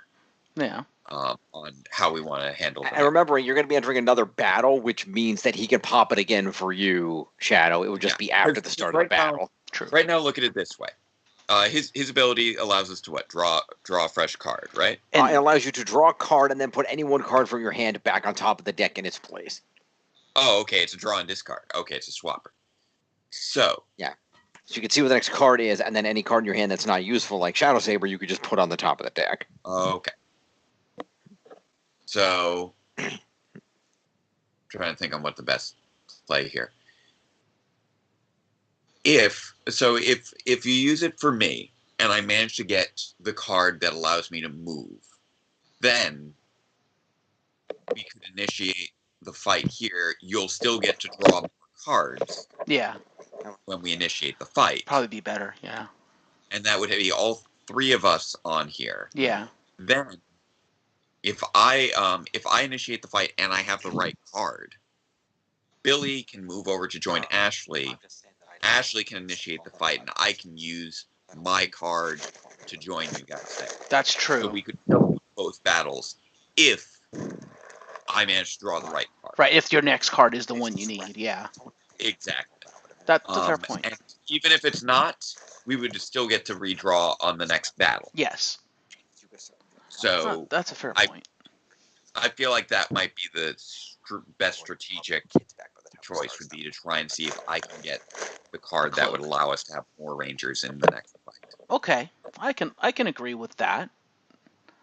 So then ostensibly the plan then is for you to use your action to initiate the next fight. Yes, and then we could have all 3 battles for this round. Okay. And have 3 rangers in each battle. That's fair. All right, let's do that. Okay, so somebody using strategize. Yeah, Billy's going to use strategize and all right, let's see what I draw. Yeah. Say that again. I'm sorry, I missed Billy's using strategize. Phantom is going to draw. Yep. Okay, so Phantom will draw 1 card, and then put back. All right, so Phantom draws the Phantom Laser. Ha! It's not what I was hoping for. Okay. No, so you can either put that back, or you can put one of your Wraith Strikes or one of your Invisible Heroes. I could swap it out for. I could probably swap it out for Invisible Hero. One Invisible Hero going to the top. All right. Just because it is a little bit more useful and we need more offense. That's fair. Okay, so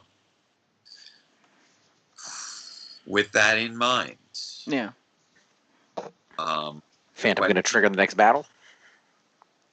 Well, the question is, do we want to fight this last Tanga here, or do we want to have 3 rangers on the fight with Ashley? How many foot soldiers is Ashley facing? 4. 2 Tangas, 2 Quatrons. Okay. And does Ashley have plenty of offensive moves? Yeah, Ashley has all the offense. That's why she's going over there. She has 3 attacks plus her Astro Blaster and a Rapid Fire, so she's got a lot of power. Okay, so it seems like Ashley won't need too much support. So if it is just me, I think that'll still be okay. So yeah, well, let's clear the space. So Billy's gonna go into battle. So if Billy activates the battle, we'll finish off this last foot soldier, and then I'll pop over to join Ashley, and you two will just stay here, as opposed to having Billy join Ashley. All right. And ignore this thing. All righty. Yep. All right. So then Billy's going to trigger the battle. Yeah. Very well. Battle has been triggered. 1 Tanga.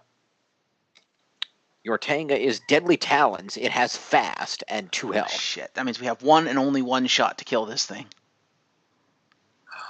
And it's dealing 2 damage. It will deal 3 damage when it resolves, which is first because it has fast. So Yeah, somebody's got to take 3 damage to start, and then you can try to kill it. That sucks. Unless Phantom would like to Invisible Hero that. Well, we need to draw first. You're supposed to do that before I deploy the bad guy. I always forget that. Not my problem. I need cards. Give me cards. How many do you want? 2. Okay, remember that leaves 3 cards in your deck. Yeah, I know. 2 as well, because I believe I only have 3 cards right now, right? Yeah. You have 4 because you got the Phantom Laser from the strat. Right. So you have 1 more you can take. Right. Okay, so I only used 1 card. Okay. Yeah. So I guess I'll just get my Invisible Hero back, yeah. hero back. Pretty much. All right, Billy, you want to take 1 more card? What have I got? I've got. Yeah, I'll take 2 one. tactical strikes, a counter jab, and a knowledge So is power. what did I get for my draw? Oh, no. I don't, because I want to leave what's on top of my deck. Oh, you got another Shadow Slash and a Judgment. What does Judgment do? Gain 1 energy, gain +1 energy if there's a monster in the location, or +2 if there's a boss, then put the card on top of your deck instead of discarding it. It's a maneuver? Yes. That'll take a turn, so I can't use that. Okay, fair enough. I just had an idea. We might want to use if we can use Billy's move, Billy's ability again for this battle. Yeah. Yep. There is a chance that maybe I might. Yeah, but you're the one with the action skill, so it wouldn't matter. Yeah, it's not The going to action matter. point, yeah. I know. Well, one of the things I was trying to think is, no. Well, actually, one of the cool things would be if I get that 1 card that allows me to move. then it might actually allow me to, if I manage to get it twice, like if I manage to use it, go to Ashley and then get it again, I might be able to actually hop into the last location and use and then do the and then finish off that last one in the surf spot. Is actually a possibility. Yeah, but you would need 2 action points for that, wouldn't you? Because you need the action point to actually appear in that spot, and then that action point to initiate. Here's the fun thing. If I get that card the first time, because there's like 2 of every card. Right. So if I were to get that card, and then use that card to go back to my character card, then I can join Ashley. Yeah. When she initiates her battle. From a distance using my Wraith Strike. Yeah. And he'll still have his action intact. And I'll still have my action intact. Then I could leave my character card and go to the surf spot and use my action attack to attack. To have a battle with that one remaining Tenga that flew away. Oh, because it doesn't use an action to leave the card? That's right. No, but then he would need an action. Then if he had the card, he would need the card to go back in order for that to work, though. But he wouldn't leave the card. He would just shoot from the card, helping you. Because I've got Wraith Strike. That's it. Oh, okay. And then you would wait. Hang on. So then, how would you get to the surf spot? By leaving the card. Right, but you can only leave the card into an active battle. Is that what it says? When you perform a move action, you may move your figure to or from this card. During any battle, if your figure is on this card, you may move it to that location and join the battle. Ooh, okay. Yeah, but you can just straight up leave the card, can't you? No. The only way to leave the card is to either use a move action or to enter in the middle of a battle. So I was right. You do have to use the move action. Just leave it and initiate a battle. I need to have that another battle action. already existing. Yeah. Now that being said, oh man, you're right. There's no way to get there.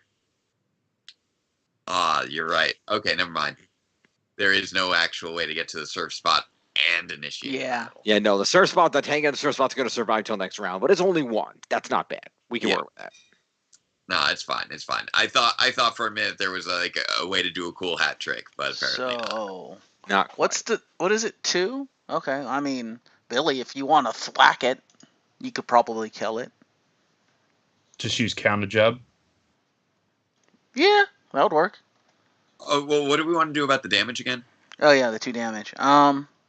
3 damage. 3 damage. I can take that with what's on top of my deck. That's true. You sure you don't want any defense? You good? Oh no, wait, no, you've got something on top of your deck that's going to soak that up or give you energy, right? It'll give us energy. Yeah. Okay. All right, so we're going to resolve, and Billy's going to take 3 damage.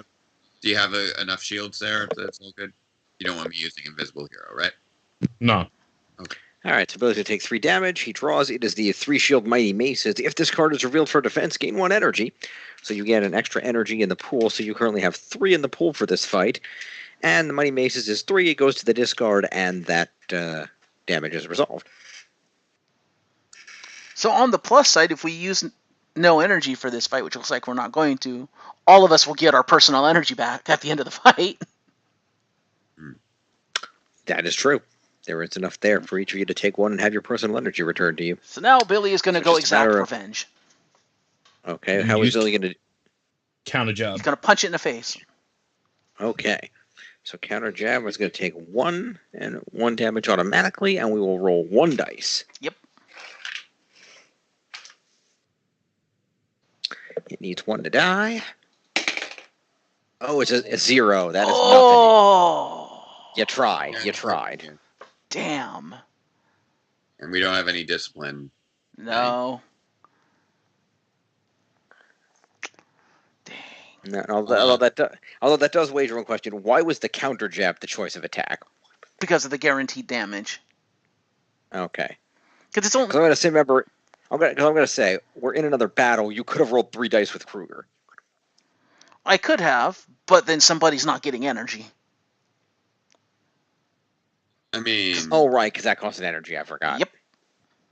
Well, either But way, I wouldn't really need it because I'm not moving from the spot. Well, neither of us are Well, moving like- from this spot, but anyway, it took 1 damage. It did not, unfortunately, die. So that sucks. Do we want to use Ashley's ability? She's not you in the can't. fight. She's not in the fight. Oh, that sucks. Yeah, you can only use the character abilities if those rangers are in the fight. Zords can be used no matter where you are. But Okay. characters have to be in the fight to use their abilities. Depends on the ability. I think there's some abilities that can be used regardless, but it has to say it on the text. No, there are no character abilities that do that. You have to be in the fight to use them. Yeah. I think there may be like one that says you can use this elsewhere. Yeah.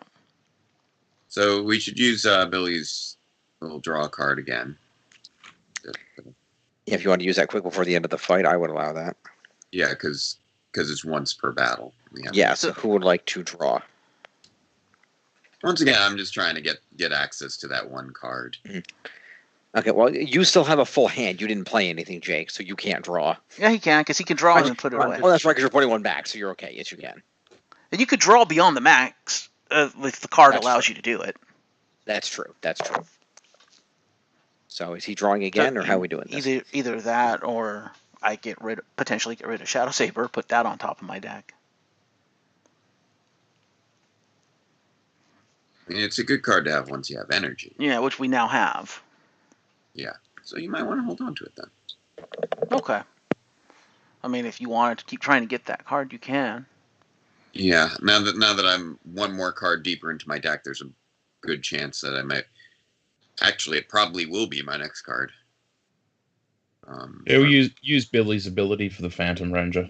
Yeah. Okay, we'll do that. I forget how many different cards I have and what quantities. If you get that card, we have a third opportunity to kill that Tenga, because you still have your action at point. Well, we said that to take care of the Katanga here. The one that we failed to kill. If you get Cloak, failed to kill. then you can activate the fight, and we can try killing it again. Yeah, and then I could just Then leave. Cloak out. Yeah. as you do. Phantom Ranger come in, shoots, peace. I'm getting the Phantom out of here. GTPO. So, Jim, are you there? All right, let's do that switcheroo. What card do I draw? I think he muted, so he might be taking care of other things. I have no idea. Yeah, he's just taking care of something real quick. Yeah, parental concerns. He's getting too damn loud. It's possible, given the time. I don't know how late it is where you guys are. It's getting pretty late over here. Well, Jim is in New York. Okay. Oh, that's right. I keep forgetting. It's only 1:30 in the afternoon here. He's in Australia. I'm on the West Coast. So it's like dinner time for me.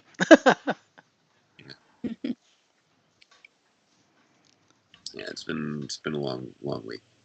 I can imagine. Yeah, really. I've been trying to get the apartment in, Baby all proofing. prepped for the impending. We're getting there. Yeah. Mm. You're going to have to baby-proof the DBR workstation. Oh, there's going to be this. Right now, the plan is that I'm hoping that this summer I can just do like a marathon of filming and get all my actors together. I need to communicate with them to schedule all that. But my personal plan that I haven't communicated to everybody yet is to finish filming Power Reviews this summer. You do all the remaining shots that call for the use of the studio. Right. And then remodel the studio into a nursery from there. Ah. I say remodel. It's an apartment. I'm not actually like remodeling. Repurposing. Yeah. So, moving furniture in and out. Right. I'm actually going to take the set and turn it into like more of a temporary wall to section like half the room off for storage, and then I say half the room. It's more like a quarter of the room off for storage, and then the rest will be where we have the nursery space. Sounds Okay, awesome. they're ready. Okay, what are we doing, guys? Pool noodles all along the edge of one desk. So Billy is once again gonna pop his character ability. Yep. Okay, for whom? Phantom Ranger. Right, well, Phantom will draw a card. It is Spectre Barrage. It's still a cool card, but it's not the card I was hoping for. 3 dice. Target. If the target has guard, you can deal an amount of damage to adjacent targets. Takes 1 energy. So what would you like to put back? What would you like to put back on top? And just to double check, did that card work from?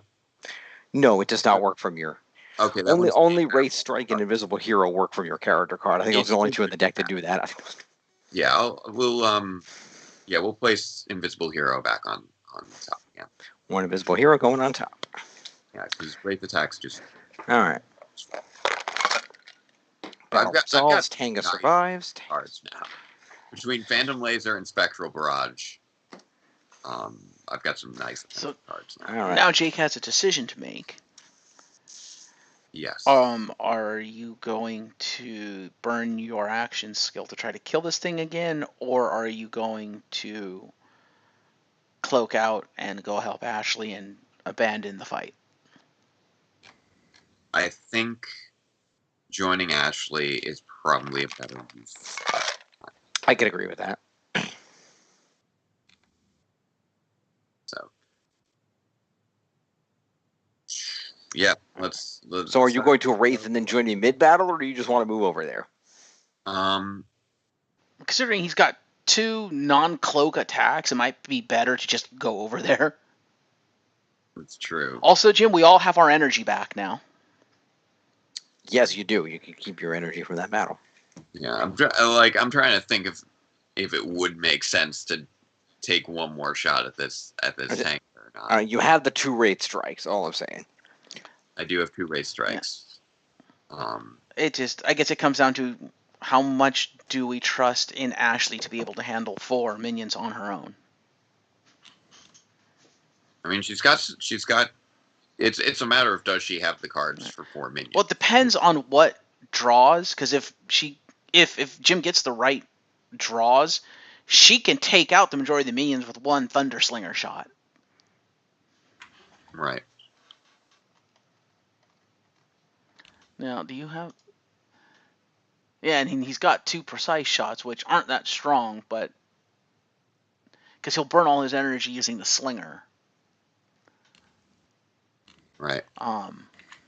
He's got a lot of attacks, so he can do stuff. So it does seem like my Wraith Strike would be very helpful support for when I was about to say if, but when Ashley runs out of energy. Yeah. Yeah, that's very much more likely a when, not an if. And the other thing too is, if he whiffs on an attack, he can just pop his ability, get an energy, and then turn around and like Astral Blast something. I don't know. Yeah. Or use Rapid Fire. But Rapid Fire is a reaction. It's not an attack. Oh, never mind. Okay. Then, Precise Shot doesn't need an energy, so, Astral Blaster then, I guess. I think it might be best for me to move to my character card so I can be on standby for Ashley. Fair. With the breaks. Alrighty, so we're going to pop the remaining action. Phantom moves to character card. Alright, so then we're going to go over to Ashley. It's my turn now. Ashley triggers a fight against these. 2 Quantrons and 2 Tangas. What do you think, Risa? Should I do the Quantrons first or the Tangas first? Quantrons. All right, we're going with the Quantrons first in this fight. So we've got the Q-Blades, and we've got a priority target. And then we got a couple of Tanga Warriors, and they're going to include a Flyaway, oh dear, and another Flyaway, oh dear. Well, that's a slight inconvenience. All right, so what does Q-Blades do? Deal 2 damage, deal 2 damage. So it deals 2 separate instances of 2 damage. It's annoying. Yeah. The priority target deals 3 to the lead ranger. I'm the only ranger here, so either way I'm going to get that. And then the flyaways, of course, fly away. Okay. Nothing has fast and nothing has guard, so it's an open field to attack. Yep. That's not bad. I'm going to take out that first one first, but you've got, what is it, your That's start. what I'm saying. I got 2 energy to start the fight out. If I burn the energy I have to start off with, I can go straight into the Star Slinger, which after rolling I can choose 2 dice from the attack and deal that much damage each to up to 2 cards that are not adjacent. So I could attack the Q-Blades with that, kill it, and then deal 2 dice worth of damage to the flyaways and potentially kill 3 cards in one shot. Yeah. And then anything that survives, I've got 2 precise shots that are each 1 guaranteed damage and a dice. So right. Between the 2 of those, that should be enough, especially with the 2 guaranteed damage to kill something that's left, hopefully. Yeah, so that Star Slinger would... And if I whiff anything on the... And if I whiff the roll with the 0 results, not only can I pop my character ability to gain an energy back, but I can then use that energy to play rapid fire to add 2 more dice to the attack. I'd say use the Star Slinger on the last flyaway. Okay. That way, if you do roll enough damage to do 3 damage, you're not wasting it on a 2 health. That's a valid point. Fair. That's a good call. And you'd almost certainly also be able to, if you can take out the flyaway, you can take out the Q-Blades. Yes, that is true. That would allow you to also attack the non-adjacent priority target, which is another damage dealer. True. But in that case, it would make more sense for me to attack the first flyaway. That way I have an extra turn to take out the second one before it flies away. No, I'd say go after the final one because you can only use Star Slinger against non-adjacent cards. Oh, that's a good point. Yeah, because that way you can go after the 2 attack ones, and you'll still have two turns to go after the remaining flyaway. Right. I guess that could work. That's my strategic recommendation. No, that's a fair strategic recommendation. I can see that. All right, let's give it a shot. Let's see what happens. I'll spend my 3 energy. Listen to your invisible friend. I will listen to my invisible friend. I will listen to my invisible friend. Your invisible friend didn't tell you to burn the school down, though. Definitely not. I don't know. I might have. My invisible friend tends to get manipulated by unseen forces while he's trapped in the Nexus. So, yeah, not the Nexus, the hiatus, I should say. Yes, the hiatus. All right, so then we'll go ahead and we're going to do the Star Slinger will be 3 dice, and we'll run that on the last flyaway. Making 3 dice here. We'll run that on the last flyaway, and then 2 of the dice can be dealt to up to 2 enemy targets not adjacent, so we can hit the Q-Blades and the priority target if we get enough. So if I get a 2 and a 1 anywhere in here, then we're okay, but I need at least a 2. Otherwise, I will not kill it. I'll only take out the Q-Blades will be the only thing that dies. I need at least a single 2 here. Although if I get any 0s, I can at least add some more dice to it. So, and have another chance of doing this. Okay, so that's a 2, a 1, and a 0. So I could re-roll off the 0, but I don't really need to. No, you got the 2 and the 1. That's all you need. That's all I need. But I'm going to use but since I had the option, I'm going to use the optimism, and I'm going to take the 1 energy because why not? Go for it. So we got the 1 and the 0, so that will kill the flyaway. 3 cards and gotten energy. Beautiful. So the flyaway goes down, and then I can deal 2 non-adjacent. So the priority target and the Q-Blades both go down. So 2 Quantrons and a Tanga are gone. That was great strategy there, Jake. Thank you. And that's 6, which means we just unlocked a Zord. Yeah. So the first Zord of the fight. Oh, you're going to like this. How about Artillatron? Yes. What can I do? Tell me. So, Artillatron. Exhaust this card when any ranger performs an attack. Gain 1 energy, and that ranger may ignore the guard keyword when choosing a target for that attack. Nice. Not bad at all. All right, so we got Artillatron. We killed 3 of these. All right, so the first dead Quantron will resolve, and now I got to deal with this flyaway real quick.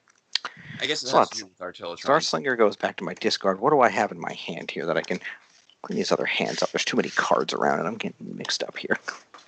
All right, so we just got to take out that flyaway. Yeah. It's got 3. Let me see here. Put this over here. That Star Slinger is a beast. That is a great. That's really good. That's basically an alternate equivalent of the power axe that Zach wields, which deals one die of damage to adjacent targets. But this one is more dice of damage, but to non-adjacent targets. Yeah, it is. That is power right there. So let's see. I have one energy, so I could. I don't even without even using the energy.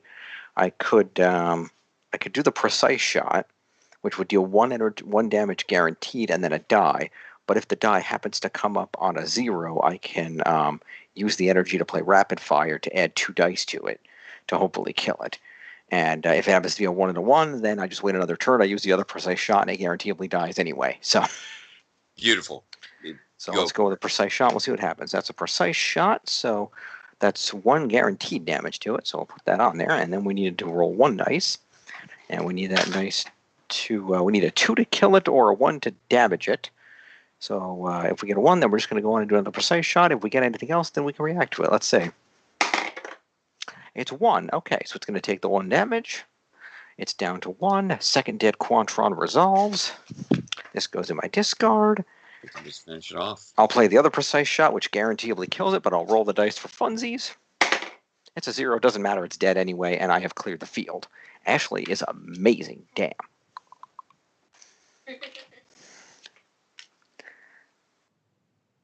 I get what Andros sees in her. All right, so that battle is resolved. And then this Tanga is dead, so there's 1 Tanga remaining on the experience track. Everything else can go. And then these are dead Quantrons and dead Tangas. And that's the round. We have 1 Tanga remaining in the quarry and 1 Tanga remaining in the surf spot.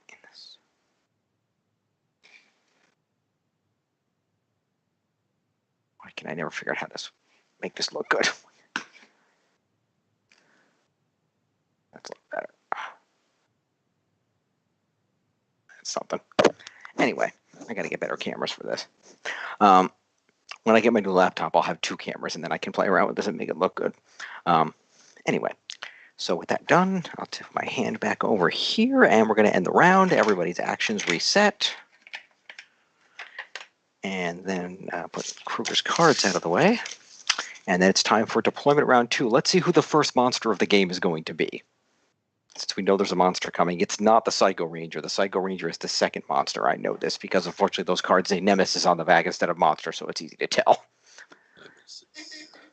So we're going to start off with 1 Quantron. I got some out here. 1 Quantron to the surf spot. If we were to fight 3 Psychos, would that be a Nemesis triangle? Would we be fighting on Miranthius? That's a good question. That's a valid question. I don't know. We're going to do another single Quantron. Oh, this is looking good so far. Not high numbers. Oh! Wait. Oh, no, we're playing singles. We're okay. It's after. I was thinking we were doing the 3 people, 2 Ranger thing, which ups the deployment, but we're not doing that, so we're okay. So 1 Quantron to the shopping mall. First time anybody's been there. And then 2 Tanga Warriors and the monster are going to KO 35. So Ashley's about to get bombarded.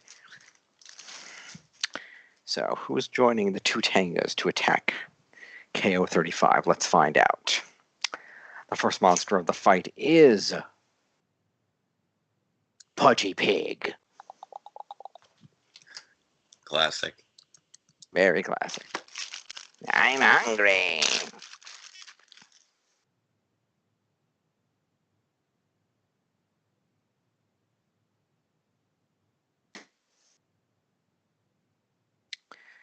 And let's see, so that's 3 deployments. Pudgy Pig's card can go out of the way. And then we need deployment 4 will be 2 more Quantrons to KO 35. Those over here. By the way, KO 35 is panicked automatically because the pig is here.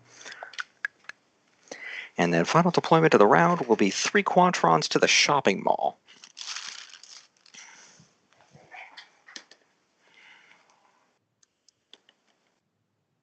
Okay. So, right now we've got the pig, 2 Tangas, and 2 Quantrons over here at KO 35. We have 4 Quantrons at the shopping mall. We've got the 1 Tanga still over here with you guys, and we got 1 Tanga and 1 Quantron at the surf spot. All right. So what do we want to do? I don't know. Shadow Ranger has not returned yet. Do we just want to take care of KO35 in the shopping mall this round, I guess? I also will note that we are rapidly coming up on 11 o'clock, and I know that we won't have things Yes, up. that's what I'm saying. We've done the deployment. I would respect if everybody wanted to just cut it right there and pick up the game tomorrow. Although, Jake, I obviously don't expect you to necessarily join us. I know you're very busy, but the three of us will pick up the game tomorrow, potentially, unless we wanted to continue a little longer. I'd be fine with cutting it now if you'd like to, because I know you're going to have to rapidly lower your volume at this point, which is not conducive to live streaming. Well, not super rapidly, but yes. And by luck, with any luck, if the way the schedule looks, by the next time we do this next month, I should not have that problem anymore. So. Yeah. Okay. Yeah, we can call it there. I'm cool with that. All right. I think we're okay with that. I think everybody's. So, great stream, like I said. At the very least, me, Kurama, and Shadow Ranger will pick it up tomorrow. Jake, you're welcome to join us, but no obligation. It's certainly your call. And we'll see how the game. I'll leave it set up here on the table, and we'll see how the game rolls out tomorrow. I'm just gonna put myself back on camera. So, what time are you guys thinking tomorrow? I don't know what time, guys. Same time? Depends if I have to do anything. Because Do you have to do anything? I don't know. That's up to my parents. Okay. But all right. And what about you, Kurama? What's your schedule looking like? I'm fine. I'm free most of the day. So presumably, Okay. let's say let's shoot for the same time, and then if that All right, so changes, I'll let you 8:30. guys know. All right. So we'll shoot for 8:30, and we'll see what happens. But then if you need to join us later or whatever, whatever works for you, Jake. If you want to make it, it's your call. But certainly don't neglect your responsibilities or your pregnant wife on our account, though. Yeah, it's not looking too likely. Tonight, I figured I'd at least swing by for a bit, but Okay. I'm not I'll sure. tell you what. I'll see how productive tomorrow is. Okay. I'll tell you what, Risa, would you like to inherit the Phantom Ranger tomorrow if Jake can't be here? That might be an option. Okay. Okay. You can work it out. Rama, do you have any final announcements to make? not really. Had a pretty good stream tonight, I think. Yeah, it was great.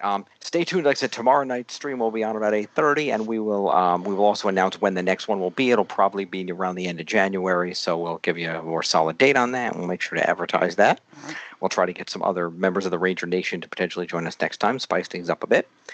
And we'll see tomorrow what Psycho Ranger we're fighting and who the boss is that we're going to be taking on. So everybody definitely make sure to tune in and check that out. Absolutely. Okay. Thank you once again, Shadow Ranger, for running the stream. And again, next time we do this, I will have a functional high-end laptop with an i7 chip, so I will be able to host it on my end theoretically. Fair. So that might make things a little bit easier. We will find out. Well, then, if we're ending it, why don't we do this? The final and end this thing out. Database Ranger, take us out. All right. So as always, tune in to see this again. I hope that you will tune in to see my channel as well, for those of you out there. But as always, until next time, farewell, Ranger fans, and let the power protect you.